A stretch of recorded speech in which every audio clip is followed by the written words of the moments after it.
Cinema താരങ്ങൾ എന്ന പേരിൽ സമൂഹ മാധ്യമങ്ങളിലൂടെ പ്രചരിപ്പിച്ച് ആളുകളെ എത്തിച്ച് പെൺവാണിഭം നടത്തുന്ന സംഘം കൊല്ലം കൊട്ടാരക്കരയിൽ പിടിയിലായി. കൊട്ടാരക്കര കോളേജിന് സമീപത്ത് വീട് വാടകയ്ക്കെടുത്തായിരുന്നു ഈ ഇടപാടുകളൊക്കെ.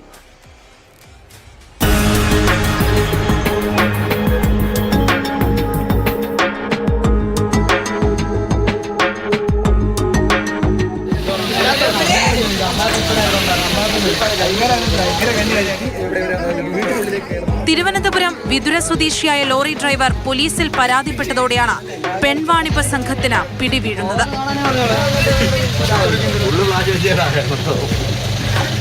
ഇടപാട് നടത്താൻ തുക ഉറപ്പിച്ചെങ്കിലും കബളിപ്പിക്കപ്പെട്ട ഡ്രൈവർ തുക മുഴുവൻ നൽകാൻ തയ്യാറായില്ല.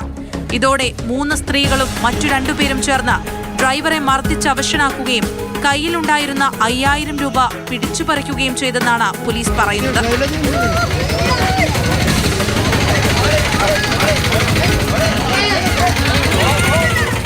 ഇതുമായി ബന്ധപ്പെട്ട് സ്ത്രീകളെ എത്തിക്കുകയും കേന്ദ്രം വാടകയ്ക്കെടുത്ത് നടത്തുകയും ചെയ്തിരുന്ന ചേത്തല സ്വദേശി വിനീത്, വില്ലൂർ സ്വദേശി അനന്തു എന്നിവരെ പോലീസ് അറസ്റ്റ് ചെയ്തു.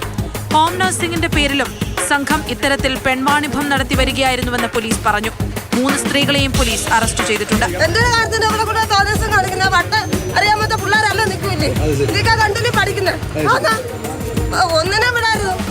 സംഘത്തിന്റെ കൂടുതൽ ബന്ധങ്ങളെപ്പറ്റി അന്വേഷണം നടന്നുവരികയാണെന്ന് കൊട്ടാരക്കര പോലീസ് അറിയിച്ചു.